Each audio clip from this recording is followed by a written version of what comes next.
வணக்கம். இந்த வீடியோல நம்ம என்ன பார்க்க போறோம் அப்படின்னு பார்த்தீங்கன்னா, பாலிட்டில 6ஆம் வகுப்பு அலகு 2ல வந்து பார்த்தீங்கன்னா, நம்ம ஃபர்ஸ்ட் டேர்ம் பார்த்துக்கிட்டு இருக்கோம். நம்ம அலகு 1 ஆல்ரெடி பார்த்துருக்கோம். அது பார்க்காதவங்க அந்த வீடியோ பாருங்க. ஸோ அலகு 2ல சமத்துவம் பெறுதல் அப்படின்னு சொல்லக்கூடிய டாபிக் நம்ம பார்க்க போறோம். ஸோ இதுல இருந்தெல்லாம் கொஸ்டின்ஸ் வந்து ரொம்ப கம்மியாக தான் இருக்கும். அதனால வந்து நமக்கு வந்து ஸ்கூல் புக்கை அப்படியே பாயிண்ட்ஸாக நம்ம வந்து கொடுத்துருக்கோம். ஃப்ரீ டைம்ல இதை வந்து ஆடியோ கேளுங்க, கொஞ்சம் ஹெல்ப்ஃபுல்லாக இருக்கும். சரி, ஓகே. இப்போ நம்ம டாபிக்ல போயிடலாம். நாம் வாழும் இந்த சமூகம் பல்வேறு வகைகளில் வேறுபாடுகளை கொண்ட ஒரு சமூக குழுக்களை கொண்டது. ஓகே, அது நம்ம தெரியும். இப்படி பல்வேறு சமூக குழுக்கள் இருக்காங்க. ஆனா அவங்களுக்கும் நம்ம நம்ம வந்து அவங்களோட சண்டை போடல, ஒரு பாரபட்சம் இல்லாம, ஒரு ஃபைட் இல்லாம இருக்கிறோம் அப்படின்னா அதுக்கு மெயின் ரீசன் என்ன சொல்றாங்க அப்படின்னா, வேற்றுமையில் ஒற்றுமை அப்படின்னு சொல்லக்கூடிய ஒரு விஷயம். என்னதான் வேற்றுமையா இருந்தாலும் நாங்கெல்லாம் ஒற்றுமையா இருக்கோம் அப்படிங்கிறக்கூடிய ஒரு வாசகம். அந்த ஒரு விஷயத்த நம்புறதுனால தான் நம்மளோட வேறுபாடுகளை கலைந்து நம்ம வந்து மற்றவங்கள்ட்ட என்ன பண்றோம், அமைதியான ஒரு வாழ்க்கையை வந்து வாழ்ந்து கொண்டிருக்கோம் அப்படின்னு சொல்லி கொடுத்துருக்காங்க. இது ஒரு இன்ட்ரோ வந்து கொடுத்துருக்காங்க. இப்ப சில வார்த்தைகள் வந்து மீனிங் கொடுத்துருக்காங்க. பாரபட்சம்னா என்ன, ஒரே மாதிரியான கருத்துனா என்ன, அதுக்கு எக்ஸாம்பிள் இதெல்லாம் கொடுத்துருப்பாங்க. சரி, ஓகே. இப்ப ஃபர்ஸ்ட் பாரபட்சம் அப்படிங்கிறது பார்க்கலாம். பாரபட்சம் என்ன அப்படின்னா என்ன அப்படின்னா, மற்றவர்களை பற்றி எதிர்மறையான அல்லது தாழ்வான முறையில் கருதுவது. அப்ப பாரபட்சம்னா என்ன சொல்றாங்க அப்படின்னா, ஒருத்தரை பத்தி வந்து எதிர்மறையான விஷயத்தையும் அல்லது தாழ்வான விஷயத்தையும் சொல்றது, கருதுறது, அதான் சொல்றாங்க. அப்ப மற்றவங்களை பத்தி அவங்கள பத்தி நமக்கு தெரியாது. ஆனா நம்ம என்ன பண்ணுவோம், தவறான ஒரு முன்முடிவு எடுக்கிறோம்ல. ஒருத்தவங்களோட தோற்றத்தை வச்சோ இல்ல ஒருத்தவங்களோட குடிப்பிறப்பை வச்சோ, இந்த மாதிரி ஏதோ ஒரு விஷயங்கள், அது ஜாதி, மதம், இனம், பாலினம் எப்படி வேணாலும் இருக்கலாம். அப்படி ஒரு விஷயம் தவறா முன்முடிவு எடுக்கிறோம்ல, அதுக்கு பேர் தான் பாரபட்சம் சொல்றாங்க. பாரபட்சம் என்ற வார்த்தை எதை குறிக்குது அப்படின்னா, முன்முடிவினை குறிக்கின்றது அப்படின்னு சொல்றாங்க. சரி சார், இது எதன் அடிப்படையில? நான் சொன்ன மாதிரி தான், மத நம்பிக்கைகள், அவர்கள் வாழ்கின்ற பகுதி, அவங்களோட நிறம், அவங்களோட மொழி, அவங்க போட்டிருக்கக்கூடிய ஆடை, அதாவது உடைகள், இதை வச்சு வந்து பார்த்தீங்கன்னா பாரபட்சம் அப்படிங்கிறது குறிக்கிறாங்க அப்படின்னு சொல்றாங்க. பாரபட்சமானது பாலியல் ரீதியாகவும், இன ரீதியாகவும், வர்த்தக ரீதியாகவும், மாற்றுத்திறனாளிகள் மீதும் வந்து மற்றும் பிறவற்றிலும் காணப்படுகிறது அப்படின்னு சொல்றாங்க. பாரபட்சம் யார்கிட்ட எல்லாம் காமிக்கிறாங்க அப்படின்னா, பாலியல் ரீதியாக காமிக்கிறாங்க, இன ரீதியாக காமிக்கிறாங்க, வர்த்தக ரீதியாக காமிக்கிறாங்க, மாற்றுத்திறனாளிகள் காமிக்கிறாங்க அப்படின்னு இந்த மாதிரி சொல்றாங்க. இப்ப உதாரணம் கொடுத்துருக்காங்க. கிராமப்புற மக்களை விட நகர்ப்புற மக்களின் மனப்பான்மை, நடத்தையானது நாகரிகமானது அப்படிங்கிறதே ஒரு பாரபட்சமானது. இது நம்ம வந்து நிறைய இடங்கள்ல நம்ம கேள்விப்பட்டிருக்கோம். கிராமத்தை அவனுக்கு ஒன்றும் தெரியாது அப்படின்னு சொல்லக்கூடிய ஒரு பாரபட்சம். அதுதான் எக்ஸாம்பிள் கொடுத்துருக்காங்க. சரி, ஓகே. அடுத்தது ஒரே மாதிரியான கருத்து, அது ஒத்த கருத்து அப்படின்னு சொல்லுவாங்க. அது காலங்காலமா இதுதான் இப்படிதான் அப்படின்னு சொல்லிட்டு வருவாங்க. அது ஒரு எக்ஸாம்பிள் என்ன கொடுத்துருக்காங்க அப்படின்னா, பெண்கள் விளையாட்டிற்கு உகந்தவர்கள் அல்ல என்பது ஒரே மாதிரியான கருத்து. இன்னைக்கு காலகட்டத்தில் அப்படி கிடையாது. அது ஒரு காலம் இருந்துச்சு. பெண்கள்லாம் விளையாட போகக்கூடாது, பெண்கள்லாம் நடனம் ஆடக்கூடாது, பெண்கள்லாம் பாட்டு பாடக்கூடாது, இந்த மாதிரி நிறைய விஷயங்கள் இருக்குது. அதெல்லாம் ஒத்த கருத்து.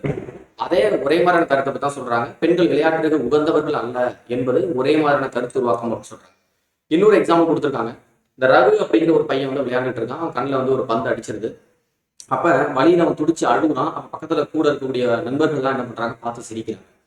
அப்ப இதுல இருந்து என்ன சொல்றாங்க அப்படின்னா, ஆண்கள் வந்து அழக்கூடாது, பெண்கள் தான் அழுகணும் அப்படின்னு சொல்லக்கூடிய ஒரு கருத்து. அதுக்கு மாறா நடந்தனாலதான் எல்லாம் கேலி பண்ணி சிரிக்கிறாங்க. ஆனா ரெண்டு பேருக்குமே வலி ஒண்ணுதான். ஆணா இருந்தானே பெண்ணா இருந்தானே கண்ணில் அடிபட்டுனா எல்லாருக்கும் வலி ஒண்ணுதான். ஆனா இந்த இடத்துல வந்து காலகாலமா ஆண்கள் தான் அழக்கூடாது, பெண்கள் தான் அழணும் அப்படிங்கிற ஒரு விஷயமான ஒரு ஒத்த கருத்தை அந்த இடத்துல காமிச்சிருக்கிறாங்க. அடுத்தது பாலின அடிப்படையிலான மாறா கருத்தினை பற்றி திரைப்படங்கள், விளம்பரங்கள் மற்றும் தொலைக்காட்சி தொடர்களையும் சித்தரிக்கப்படுவதை நம்ம பார்க்கலாம்.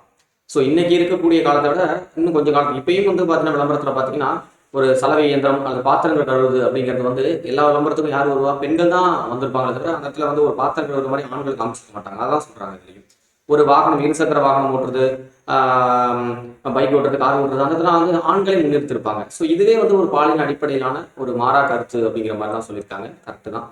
அடுத்தது சமத்துவமின்மை அல்லது அது மற்றும் பாகுபாடு பற்றி பார்க்கணும். சமத்துவமின்மை அப்படின்னா என்ன, ஒருவர் மற்றவரை பாகுபாட்டு நடத்துவது. எல்லாரும் ஈக்குவல் அப்படின்னு இல்லாம ஏற்றத்தாழ்வா பார்க்கறது. அது சாதி ஏற்றத்தாழ்வா இருக்கலாம், மத சமத்துவமின்மை, இன வேறுபாடு, பாலின வேறுபாடு போன்ற பல்வேறு ஏற்றத்தாழ்வுகள் பாகுபாட்டை வளர்க்கிறது. ஜாதி, மதம், பாலினம் சார்ந்த கடைபிடிக்கப்படும் பாகுபாடுகளே சமத்துவமின்மை, தீண்டாமை ஆகியவற்று காரணமாக இருக்கு. நம்ம அரசியல் அமைப்புல ஆர்டிகல் 17 தீண்டாமை அப்படி சொல்லி படிப்போம். தீண்டாமை ஒரு பாவச்செயல் நம்ம ஸ்கூல் புக்லேயே படிச்சிருப்போம். ஸோ அதை பற்றியெல்லாம் பின்னாடி நம்ம பார்க்கலாம். அப்போ சமத்துவமின்மைக்கு நிறைய விஷயங்கள் இருக்கு. சாதி, பாலினம், மத அடிப்படையான கூறுகள். அதனால கிடைக்கக்கூடிய வாய்ப்புகள் என்ன பண்றாங்க அப்படின்னா, சம உரிமை இல்லாம, சம நிலைப்பாடு இல்லாம பாதிக்கப்பட்டவர்கள் வந்து மறுக்கப்படுது. அப்ப ஜாதினாலேயோ மதத்தினாலேயோ எல்லாருக்கும் கிடைக்கக்கூடிய ஒரு விஷயம் ஒருத்தர் கிடைக்கல அப்படின்னா அந்த இடத்துல சமத்துவமின்மை தானே, அதான் சொல்லியிருக்காங்க. ஸோ இந்த ஒரு பெஸ்ட் எக்ஸாம்பிள் உங்களுக்கு தெரியுமா பாஸ்டர் கொடுத்துருப்பாங்க. ஸோ எல்லாருமே தெரியும், நெல்சன் மண்டேலாவை பற்றி தெரியும். ஸோ தென்னாப்பிரிக்காவில் முன்னாள் அதிபர். அவர் வந்து ஒரு 27 ஆண்டு காலம் என்ன பண்ணியிருப்பார் அப்படின்னா சிறையில் இருந்திருப்பார். காரணம் என்ன அப்படின்னா அங்கே இருக்கக்கூடிய கருப்பின மக்களுக்காக போராடி இருப்பார். அதனால 27 ஆண்டுகள் சிறைவாசம் அடைஞ்சிருப்பார். 1990 வந்து பார்த்தீங்கன்னா விடுதலை ஆகியிருப்பார். இந்த ஆண்டு ரொம்ப ரொம்ப முக்கியமான ஆண்டு. ஏன் அப்படின்னா டாக்டர் B.R. அம்பேத்கர் அவர்கள் வந்து இந்த இடத்துல வந்து பார்த்தீங்கன்னா விருது வாங்கியிருப்பார், பாரத் ரத்னா விருது வாங்கியிருப்பார். நம்ம அதை பின்னாடி பார்க்கலாம். சரி, ஓகே. இப்போ தென்னாப்பிரிக்கா முன்னாள் அதிபர் நெல்சன் மண்டேலா வந்து பார்த்தீங்கன்னா 27 ஆண்டு காலம் சிறையில் இருந்திருக்காரு. அதன் பிறகு வந்து 1995 அந்த காலகட்டத்தில் வந்து பார்த்தீங்கன்னா அதிபராக வந்து தென்னாப்பிரிக்காவில் அதிபராக இருந்திருப்பாரு. ஸோ அது இதில் கொடுத்துல. ஸோ அதெல்லாம் நமக்கு வந்து சிலபஸில் பெருசாக இல்லை அப்படின்னால நம்ம படிக்கிறதில்ல, கொஸ்டின்ஸும் பெருசாக கேட்கறதில்ல. பட் ஆனால் தெரிஞ்சுக்கணும். ஓகேவா? அடுத்தது, குடிமக்களுக்கு எதிராக மதம், அதாவது ஜாதி, மதம், இனம், பாலினம், பிறப்பிடம் என்ற அடிப்படையில் பாகுபாடு காட்டக்கூடாது என்று இந்திய அரசியல் அமைப்பு சட்டப்பிரிவு 15(1) அறிவிக்கிறது. ரொம்ப ரொம்ப முக்கியமான ஒரு ஆர்டிகல். ஸோ ஆர்டிகல் நம்ம தனிப்பட்ட முறையில் படிப்போம். ஸோ 6ஆம் வகுப்பு கொடுத்துருக்கும் போது நோட் பண்ணி வச்சுங்க. அடுத்தது, சாதி பாகுபாடு. இந்தியாவில் சமத்துவமின்மை பாகுபாட்டிற்கான மிக முக்கியமான காரணம் என்ன அப்படின்னா சாதி முறை தான். வேத கால ஆரிய சமுதாயத்தில் நிலவிய வர்ண அமைப்பிலிருந்து ஜாதி படிநிலை முறை உருவானுச்சு அப்படின்னு சொல்லி கொடுத்துருக்காங்க. ஸோ ஒரு நேற்று ஹிந்து நியூஸ் பேப்பர்ல கூட வந்து ராஜம் கிருஷ்ணன் அப்படிங்கிறவர் வந்து அவங்களோட லேடி, ஸோ பையன் கிடையாது, ராஜம் கிருஷ்ணன். நம்ம வந்து 10th புக்லேயே இருந்திருக்கும். ஸோ அவங்கள பற்றி, அதாவது இன்னைக்கு அவங்களோட பிறந்த நாள் அப்படின்னு நினைக்கிறேன். ஸோ அது பாருங்க, இன்னைக்கு தான் பிறந்த நாளாக இருக்குன்னு நினைக்கிறேன். ஓகே. ஸோ அவங்கள பற்றின ஒரு தலையங்கம் இருந்துச்சு. அந்த தலையங்கம் வாய்ப்பு கிடைச்சா படிங்க. நான் வாய்ப்பு இருந்தால் அது வீடியோ போடுறேன். ஸோ அதில் நிறைய விஷயங்கள் சொல்லியிருப்பாங்க. ரிக் வேதத்தில் வந்து பார்த்தீங்கன்னா பெண்கள் வந்து மதிக்கப்பட்டாங்க. அதர்வன விதத்தில் தான் ரொம்ப மோசமான நிலையெல்லாம் ஏற்பட்டது. அதை பற்றிலாம் வந்து அவங்க சொல்லியிருப்பாங்க. ஸோ அதை பற்றியான வாய்ப்புகள் கிடைக்கும்போது நம்ம வீடியோ போடலாம். சரி, ஓகே. அடுத்தது, தொடக்கத்தில் வர்ண அமைப்பு தொழில் அடிப்படையில் தான் இருந்துச்சு, நெகிழ்வான சமூக பிரிவினை தான் இருந்துச்சு அப்படின்னு சொல்றாங்க. வர்ணம் அமைப்பு அப்படிங்கிறது ஆரம்ப காலத்துல தொழில் அடிப்படையில் இருந்துச்சு. அதன் பிறகு தான் வந்து பாத்தீங்கன்னா அது வேற மாதிரி போனுச்சுன்னு சொல்றாங்க. பிற்கால வேத சமுதாயத்தில் இறுக்கமான பாகுபாடு இருந்த பிறப்பின் அடிப்படையில் பாகுபாடு நிலைப்படுத்துவது ஜாதி பிரிவுகள் வர்ண அமைப்பு பிரிவு இருந்தது. பின்னாடி வந்ததுதான் வந்து பாத்தீங்கன்னா பிறப்பால் ஜாதி பிரிவு, அதாவது குற்ற பரம்பரை சட்டம், இதெல்லாம் நம்ம வந்து கேள்விப்பட படிச்சிருக்கோம்ல. ஸோ அந்த மாதிரி சொல்றாங்க. இந்தியாவில் ஜாதி ஒடுக்குமுறைக்கு எதிராக பலர் போராடினாங்க. அது ரொம்ப முக்கியமான ஒரு தலைவர் அப்படின்னா டாக்டர் B.R. அம்பேத்கர் அவர்கள். தாழ்த்தப்பட்ட குடும்பத்தைச் சேர்ந்த சிறு வயதிலேயே சாதி பாகுபாட்டினால் காரணம் பெரிதும் பாதிக்கப்பட்டவர். அவரை பற்றியெல்லாம் நம்ம வந்து படிப்போம், வரலாறு படிப்போம். ஸோ அவர் படிக்கிற காலகட்டத்தில் ரொம்ப கஷ்டப்பட்டிருப்பாரு. ஒரு துணி சாக்கு பை தான் எடுத்துகிட்டு போனோம், அதெல்லாம் உட்காரணும். அந்த அளவுக்கு வேற்றுமை காட்டப்பட்டிருக்கும். அவரோட ஆசிரியர் அவர் ரொம்ப சப்போர்ட்டாக இருந்திருப்பார். அதனால தான் ஆசிரியர் பேரே இவர் அம்பேத்கர் அப்படின்னு சொல்லி வச்சிருப்பாரு. ஸோ 14வது குழந்தையாக பிறந்த இவர். இவங்க அப்பா வந்து பார்த்தீங்கன்னா ராணுவத்தில் இருந்திருப்பார். அதெல்லாம் நிறைய படிப்போம். ஸோ அவரை பற்றியெல்லாம் நமக்கு ரொம்ப முக்கியம், அது கொடுத்துருக்காங்க. சரி, ஓகே. அடுத்தது, பாலின பாகுபாடு.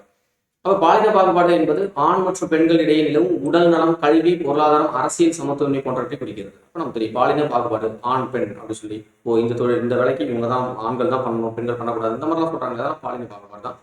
எடுத்துக்காட்டு, ஒரு பெண் பள்ளி படிப்பை முடித்த பின் கல்லூரிக்கு செல்ல அனுமதி இல்லை. இதே போன்று பெரும்பான்மையான பெண்கள் அவர்கள் விரும்பும் வாழ்க்கையை தேர்ந்தெடுக்கப்படாமல் திருமணத்திற்கு தள்ளப்படுறாங்க. இன்னும் ஒரு சில குடும்பங்கள் பெண்களை நவீன ஆடைகள் அணிந்திட கூட அனுமதிக்கப்படவில்லை. ஆனால் அந்த குடும்பத்தில் இருக்கக்கூடிய ஆண் பிள்ளைகள் அந்த வகையான ஆடைகளை அணிந்திட அனுமதிக்கப்படுறாங்க. இதுவே பாலின பாகுபாடு. அதாவது ஒரு 6ஆம் வகுப்பு படிக்கக்கூடிய மாணவர்களுக்கு ஒரு பாலின பாகுபாடுனா என்ன அப்படிங்கிற ஒரு விஷயம் புரியணுங்கிறதுக்காக அந்த அளவுக்கு எளிமையாக கொடுத்துருக்காங்க. ஸோ நமக்கு இது ஜஸ்ட் படிச்சுக்கலாம். அடுத்து, உங்களுக்கு தெரியுமா பாக்ஸ்ல டாக்டர் B.R. அம்பேத்கரை பற்றி நம்ம கொடுத்துருப்பாங்க. பாபா சாஹிப் அப்படின்னு சொல்லி இவரை பிரபலமாக அழைப்பாங்க. இவர் இந்திய சட்ட நிபுணர், அரசியல்வாதி, பொருளாதார சமூக சிறுத்தவாதி, இதெல்லாம் நமக்கு தெரியும். 1915 வந்து எம்ஏ பட்டத்தை பெற்றாரு. 1927 கொலம்பியா பல்கலைக்கழகத்தில் வந்து PhD பட்டத்தை முடிச்சிருப்பாரு. அதுக்கப்புறம் லண்டனில் போயிட்டு பொருளாதாரம் படிச்சிருப்பாரு. ஸோ இது எல்லாமே நம்ம வந்து டாக்டர் B.R. அம்பேத்கரை பற்றி தனியாக நம்ம படிப்பதுனால தான் இது கொஞ்சம் ஃபாஸ்ட்டாக போயிடும். ஜஸ்ட் தெரிஞ்சுங்க, ஒரு 6வது புத்தகத்தில் நம்ம படிக்காம விட்டுருக்கலாம். ஸோ அந்த புக்குல இருக்கு. அவரோட பேர், இவர் வந்து பிரபலமா அப்படி சொல்லுவாங்க, பாபா சாஹிப் அப்படி சொல்லுவாங்க. ஸோ அம்பேத்கர் அப்படிங்கிறது அவரோட இயற்பெயர் கிடையாது. ஆசிரியரோட பெயரை வந்து ஆசிரியர் பிடிச்சதுனால வச்சிருப்பாரு. அரசியல் நிர்ணய சபையின் வரவுக்குழுவின் தலைவராக இருந்திருப்பார். அதெல்லாம் படிப்போம். ஸோ மொத்தம் வந்து 7 பேர் இருந்திருப்பாங்க. அதுல தலைவர் தான். அதனாலதான் இந்திய அரசியல் அமைப்பின் தந்தை அப்படி சொல்லுவாங்க. சரிங்களா? இதெல்லாம் நம்ம வந்து படிச்சிருக்கோம். சுதந்திர இந்தியாவின் முதல் சட்ட அமைச்சராக பணியாற்றுறார். ஓகே. அடுத்தது, இவர் மறைவுக்கு பின் சொன்னா 1990 பாரத ரத்னா விருது வழங்கப்பட்டிருக்கு. ஸோ இதே ஆண்டு தான் நெல்சன் மண்டேலா வந்து தென்னாப்பிரிக்கால 27 ஆண்டு காலம் சிறைவாசம் அடைஞ்சிட்டு வெளில வர்றாரு. அந்த ஆண்டையும் இதையும் நம்ம வந்து கம்பேர் பண்ணி படிச்சோம் அப்படின்னா மறக்காது. மத பாகுபாடு. மதம் சார்ந்த பாகுபாடு என்பது நம்பிக்கையின் அடிப்படையில் ஒரு தனிநபரின் மீதோ அல்லது குழுவினர் மீதோ சமத்துவமின்றி நடத்துவது. மத பாகுபாடு. மத பாகுபாடு கூடாது அப்படின்னு சொல்லி நம்ம வந்து ஆர்டிகல்லாம் கொடுத்துருப்பாங்க. பகுதி 3ல நமக்கு ரொம்ப முக்கியமானது 25லேருந்து 28 வரைலாம் நம்ம வந்து மதம் சம்பந்தமான விஷயங்கள்லாம் கொடுத்துருப்பாங்க. பிறப்பிடம், ஜாதி, மதம், மொழி போன்ற எதன் காரணமாகவும் சமத்துவம் மறுக்கப்படக்கூடாது. இருப்பினும் வழிபாட்டு இடங்கள் போன்றவற்றில் இன்னமும் ஜாதி மதம் பாலினம் மொழி அடிப்படையில் பாகுபாடு வந்து கடைபிடிக்கப்படுகிறது அப்படின்னு சொல்றாங்க. நடந்துட்டு தான் இருக்கு. இத்தகைய பாகுபாடுகள் சமத்துவமின்மை போன்றவற்றுக்கு எதிராக நமது மாபெரும் சிந்தனையாளர்கள் கடுமையாக போராடுறாங்க. ஸோ இன்னமும் போராடிட்டு தான் இருக்காங்க. ஸோ அதெல்லாம் பார்க்குறோம். சமூக பொருளாதார சமத்துவமின்மை. சமூக பொருளாதார தளத்தில் வளர்ச்சியின் பயன்கள் சமமாக பரவுவதில்லை. குறைவான தொழில் வளர்ச்சி, குறைவான வேளாண் உற்பத்தி, குறைவான மனித மேம்பாடு ஆகியவை குறைந்த வருவாய் மாவட்டங்களுடன் தொடர்புடையது. ஓகே, இப்போ குறைந்த வருவாய் மாவட்டங்கள் அப்படிங்கிறது நம்ம சொல்லும்போது இது சம்மந்தம் கிடையாது. பட் ஆனால் ஜஸ்ட் தெரிஞ்சு வச்சுக்கோங்க. ஸோ தமிழ்நாட்டில் வந்து இப்போ இருக்கக்கூடிய கரண்ட் அப்டேட்ல வந்து பார்த்தீங்கன்னா தல வருமானம் ரொம்ப கம்மியான மாவட்டம் அப்படின்னா திருவாரூர் மாவட்டம் அப்படின்னு சொல்லி நான் படித்தேன்.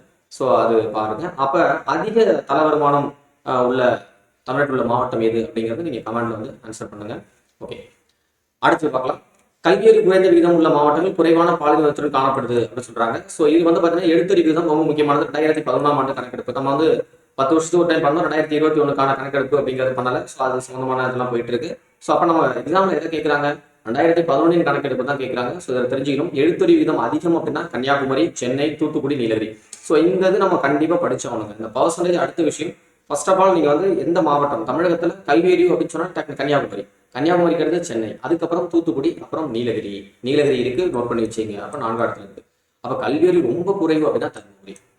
அப்ப கல்வி அறிவு அதிகம் அப்படின்னா கன்னியாகுமரி ஃபர்ஸ்ட், ரொம்ப கம்மி அப்படின்னா தர்மபுரி. அதுக்கப்புறம் தான் கன்னியாகுமரி எத்தனை 92%, 92.34%, 92% ஞாபகம் வச்சுங்க. அதுக்கப்புறம் தர்மபுரி அப்படின்னா 64, ஓகே 64.71, 64% ஞாபகம் வச்சுங்க. ஓகே, அடுத்தது பாலின விகிதம் 2011 கணக்கின்படி 1000 ஆண்களுக்கு நிகரான பெண்களின் எண்ணிக்கை அப்படிங்கிறது நம்ம வந்து நீலகிரி தான் ஃபர்ஸ்ட் இருக்கு 1041. இது நம்ம கண்டிப்பா படிச்சிடும். தஞ்சாவூர் 2ஆம் இடத்துல இருக்கு, 3ஆவது நாகப்பட்டினம், 4ஆவது இடத்துல தூத்துக்குடி மற்றும் திருநெல்வேலி இருக்கு. அப்ப ஃபர்ஸ்ட் நீலகிரி இருக்கு, 2ஆவது வந்து தஞ்சாவூர் இருக்கு. அப்படியே பாருங்க, நீலகிரி, தஞ்சாவூர், நாகப்பட்டினம், அதுக்கப்புறம் தூத்துக்குடி, திருநெல்வேலி அப்படி சொல்லியிருக்காங்க. சரி, ஓகே. அடுத்தது பாலின விகிதம் குறைவு அப்படின்னா தருமபுரி. அப்ப தருமபுரி 2 இடத்துல படிக்கிறோம். சரிங்களா? பாலின விகிதத்திலையும் படிக்கிறோம், கல்வி அறிவிலையும் படிக்கிறோம். அப்ப 946, 1000க்கு 946 பெண்கள் இருக்காங்க அப்படிங்கிறது. அடுத்து சேலம், அதுக்கப்புறம் கிருஷ்ணகிரி, ராமநாதபுரம். ஃபர்ஸ்ட் இந்த 3 படிச்சுக்கணும். முதல்ல ஃபர்ஸ்ட் அதிக கல்வி அறிவு அப்படின்னு கேட்டால் கன்னியாகுமரி, அதுக்கப்புறம் சென்னை. கல்வி ரொம்ப கம்மி அப்படின்னு கேட்டால் தருமபுரி. ஓகேவா? அடுத்து பாலின விகிதம் அதிகம் அப்படின்னு கேட்டால் நீலகிரி, தஞ்சாவூர், நாகப்பட்டினம். அது மாதிரி பாலின விகிதம் ரொம்ப கம்மி அப்படின்னு பார்த்தீங்கன்னா தருமபுரி, சேலம், கிருஷ்ணகிரி. தருமபுரி ஞாபகம். ஓகே. சமத்துவமின்மை மற்றும் பாகுபாட்டினை நீக்குவதற்கு தீர்வுகள். இது வந்து அனைவருக்கும் தரமான உடல்நலம் மற்றும் கல்வியினை கிடைக்க செய்தல், தற்போதைய பாலியல் பாரபட்சம் பற்றி தெரிந்து கொள்வது, என்ன நடந்துகிட்டு இருக்குன்னு தெரியணும், பாலின ஏற்றத்தாழ்வுகளை அகற்றுவதற்கு பொது வாழ்வு மற்றும் நிறுவனங்களில் பெண்களின் திறனை வெளிப்படுத்தல், மற்ற மதங்களை பற்றி தெரிந்து கொள்ளும் வெளிப்படையான மனநிலையை வளர்த்தல், வகுப்பறையில் குழுவாக சாப்பிடுவதை ஊக்கப்படுத்துவதன் மூலம் ஜாதி, அதாவது ஒரு பள்ளிக்கூடத்து பிள்ளைகள் அங்கிருந்து ஸ்டார்ட் பண்ணணும். அப்ப அதான் சொல்றாங்க, வகுப்பறையில் குழுவாக சாப்பிடுவதை ஊக்குவித்தல் மூலம் ஜாதி மதம் பாலினம் ஆகியவற்றில் எந்தவித பாரபட்சம் இன்றி மாணவர்களை ஒன்றாக இணைக்க செய்தல். இதெல்லாம் நம்ம கொடுத்துருக்காங்க. அடுத்தது இந்திய அரசியலமைப்பு மற்றும் சமத்துவத்தை பற்றி கொடுத்துருக்காங்க. ஸோ அரசியலமைப்பு என்பது நாட்டின் நிர்வாகத்தை வழிநடத்தக்கூடிய விதிகள் மற்றும் விதிமுறைகளின் தொகுப்பு தான் நம்ம அரசியலமைப்பு அப்படிங்கிறது. இந்திய அரசியலமைப்புல விதி வந்து 14 ஆர்டிகல் வந்து 14வது என்ன சொல்றது அப்படின்னா சட்டத்தின் முன் அனைவரும் சமம். இதுல நிறைய கூற்றுகள் இருக்கும். நம்ம வந்து சட்டத்தின் ஆட்சி அப்படிங்கிறது ஏவிடைசி அப்படின்னு சொல்லி படிப்போம். டிஎன்பிசியில் நிறைய டைம் கேட்ட கொஸ்டின். சட்டத்தின் முன் அனைவரும் சமம் அப்படின்னு சொன்னா அப்படியே ஆர்டிகல் வந்து அப்படின்னா 14. இதுல வந்து சட்டம் அனைவருக்கும் சமம், சட்டத்தின் முன் அனைவரும் சமம், சட்டத்தின் கீழ் அனைவரும் சமம் அப்படின்னு சொல்லி ஒரு 3 தொடர்கள் இருக்கு. அந்த 3 ஒவ்வொரு நாடுகளை பத்தி சொல்லியிருப்பாங்க. அது ரொம்ப ரொம்ப முக்கியம், கன்ஃபியூஸ் ஆகக்கூடியது. சட்டம் அனைவருக்கும் சமம் அப்படின்னு சொல்லக்கூடியது அமெரிக்கா, சட்டத்தின் முன் அனைவரும் சமம் அப்படிங்கிறது இங்கிலாந்து, சட்டத்தின் கீழ் ஆட்சி அப்படிங்கிறது மாதிரி வரும். அது வந்து அப்படின்னா பிரான்ஸ். ஓகேவா? ஸோ அதை நோட் பண்ணி வச்சுங்க. நாட்டின் நிலப்பரப்பு பன்முகத்தன்மை கொண்டது என்பதால் அனைவருக்கும் சமத்துவம் உறுதிப்படுத்த வேண்டும் என்று நமது அரசியல் சட்டம் கூறுகிறது. சமத்துவம் என்பது தீண்டாமையை ஒரு குற்றமாக காண்பது. அப்ப தீண்டாமை ஒரு குற்றம், ஆர்டிகல் 17 நம்ம படிப்போம். தீண்டாமை அப்படிங்கிறதுக்கான விளக்கம் டாக்டர் பி ஆர் அம்பேத்கர் அவர்கள் வந்து குறிப்பிடல. அப்ப எல்லாமே தீண்டாமைன்னு சொல்றாரு. ஒருத்தர் வந்து சீட் பண்றோம், ஒருத்தன் வந்து ஃபீல் பண்றான், ஒருத்தர் கஷ்டப்படுத்துறோம், ஹர்ட் பண்றோம் அப்படின்னாலே அதுவே தீண்டாமை தான் அப்படிங்கிற மாதிரி தான் சொல்லியிருப்பாங்க. தீண்டாமை இதுதான் அப்படின்னு சொல்லி விளக்கம் கொடுக்கல நம்மளோட அரசியல். இந்திய அரசியல் சட்டப்பிரிவு 17 படி இந்தியாவில் தீண்டாமை ஒழிக்கப்பட்டது. ஓகே. பெண்கள், விவசாயிகள், பழங்குடியினர் மற்றும் தாழ்த்தப்பட்ட சமூக உறுப்பினர் உள்ளிட்டோர் இன்னும் இந்தியாவில் சமத்துவத்திற்கு வந்து போராடி வருகிறார்கள் அப்படின்னு சொல்லி இந்த பாடம் வந்து நமக்கு முடியுது. அப்ப 6வதுல ஃபர்ஸ்ட் டேர்ம்ல 2 பாடம் வந்து நமக்கு வந்து பாலிட்டில இருக்கு. ஃபர்ஸ்ட் லெசன் நமக்கு வந்து ஆல்ரெடி வீடியோ கொடுத்துரும். ஸோ பார்க்காதவங்க பாருங்க, நம்மளோட டிஸ்கிரிப்ஷன்ல லிங்க் தரேன். அதே மாதிரி 2வது நமக்கு இந்த சமத்துவம் பாடம் படிச்சீங்க. அப்ப இதுல இருந்து இருக்கக்கூடிய கொஸ்டின்ஸ் ரொம்ப ரொம்ப குறைவு தான். ஒரு டைம் நம்ம ஃப்ரீயா இருக்கிற டயத்துல நம்ம வந்து வாய்ஸை கேட்டோம் அப்படின்னு பார்த்தீங்கன்னா 6லேருந்து 10 வரை நம்ம வந்து கண்டினியூஸா உங்களுக்கு பாலிட்டி நான் வந்து வீடியோ அப்லோட் பண்றேன். ஸோ அதை பார்த்துட்டீங்க அப்படின்னா நம்மளுடைய குரூப் 4க்கு ரொம்ப ரொம்ப யூஸ்ஃபுல்லாக இருக்கும். ஸோ இந்த வீடியோ உங்களுக்கு பிடிச்சிருந்து அப்படின்னா உங்களோட ஃப்ரெண்ட்ஸுக்கு ஷேர் பண்ணுங்க. ஸோ அதே மாதிரி நம்ம சேனல் புதுசாக இருந்தீங்கன்னா சப்ஸ்கிரைப் பண்ணிட்டு அப்படியே லைக் பண்ணுங்கள். தேங்க்யூ.